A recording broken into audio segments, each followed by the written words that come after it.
السلام علیکم۔ تازہ ترین حالات و واقعات پر اپنے تجزیے کے ساتھ حاضر خدمت ہے۔ کل پشاور کے علاقے دیر کالونی کے ایک مدرسے میں دھماکہ ہوا، جس میں اب تک کی اطلاع کے مطابق 8 افراد جاں بحق اور 90 سے زائد زخمی ہو گئے۔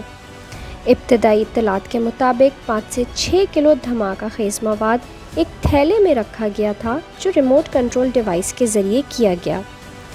قابل غور بات یہ ہے کہ ٹھیک ایک دن پہلے بھارت کے national security advisor Ajit Doval, جو نریندر مودی کے انتہائی قریبی سمجھے جاتے ہیں، کسی ملک کا نام لیے بغیر جنگ کو اب دوسروں کی زمین پر لڑنے کا بیان دیتے ہوئے نظر آئے۔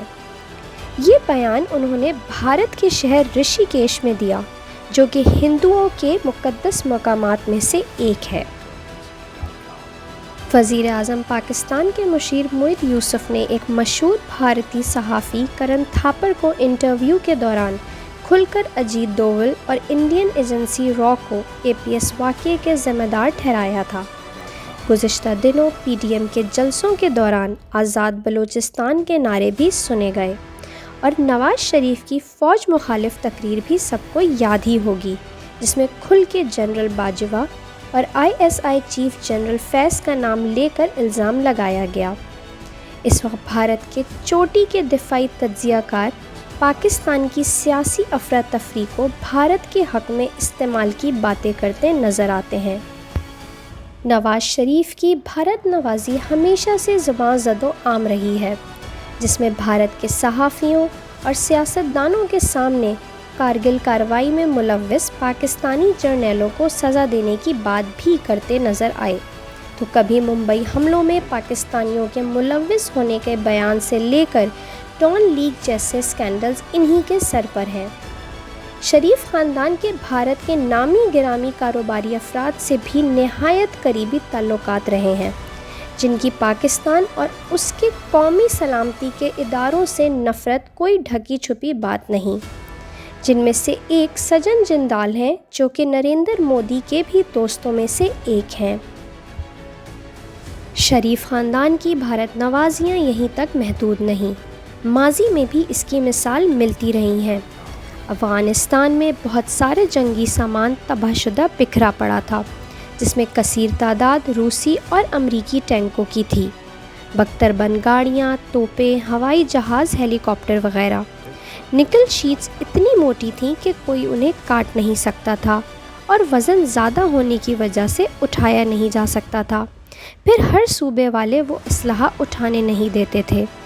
انڈین اسٹیل ٹائکون جندال اور سجن نے وہ سارا اسکریپ خریدا اور کابل منتقل کیا، ایک خالی جگہ پر ڈھیر کر دیا، اور اب اسے انڈیا لے کر جانا تھا، جہاں اس سے ٹینک، توپیں اور بختر بند گاڑیاں بنتیں۔ وہ اسکریپ انڈیا لے جانے کے لیے 3 طریقے تھے۔ پہلا ہوائی جہاز، جو کہ انتہائی مہنگا طریقہ تھا۔ دوسرا طریقہ سمندر کے راستے، اس کے لیے پاکستان سے گزرنا پڑتا، اور تیسرا طریقہ سب سے سستا تھا، وہ تھا ٹرکوں پر لوڈ کر کے براستہ پاکستان GT روڈ بھارت منتقل کرنا۔ جندال نے حسین نواز سے لندن میں ملاقات کی، پھر حسین نواز انڈیا آئے اور ایک اسٹیل مل لگانے کا منصوبہ بنا۔ اسٹیل مل 2 سال میں مکمل ہو گئی۔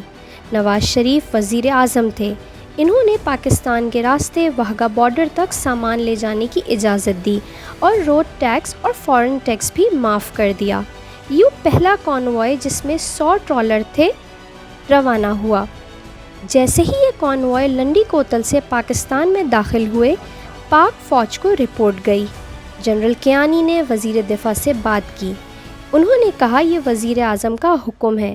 جنرل کیانی نے نواز شریف سے بات کی کہ یہ جنگی اسکریپ ہے، اس سے جنگی سامان بن کر پاکستان کے خلاف استعمال ہوگا۔ پاکستان کے پاس اتنی موٹی شیٹس کاٹنے اور پگھلانے کی صلاحیت نہیں تھی۔ نواز شریف نے کہا یہ اسکریپ جانے دیں، فوج کا اس کے ساتھ کیا تعلق؟ جنرل کیانی نے شہباز شریف سے بات کی، لیکن وہی جواب۔ جب یہ اسکریپ نوشہرہ کے قریب پہنچا تو فوج نے تمام کانوائے روک کر ایک خالی جگہ پر اتار لیا، اور تورخم سرحد پر فوج لگا دی اور کہا کوئی جنگی سامان یہاں سے نہ گزرے۔ اس کے بعد جندال 3 دفعہ مری آئے اور وزیر اعظم کو کہا کہ میرا اربوں کا نقصان ہو رہا ہے، آپ یہ اسکریپ جانے دیں۔ جنرل کیانی کے بھائیوں کو کہا گیا اور بھی بہت ساری آفرز دی گئیں، لیکن فوج نہ مانی، اور یوں جنرل کیانی نے اپنی طاقت سے وہ اسکریپ روک دیا اور وہ آج بھی کابل میں پڑا ہے۔ پاک فوج نے کہا حسین نواز پاکستان میں اسٹیل مل لگائیں، جگہ فوج دے گی، سامان فوج خرید کر دے گی، لیکن جندال نہ مانے۔ یوں حسین نواز، جندال اور سجن کا خواب چکنا چور ہو گیا۔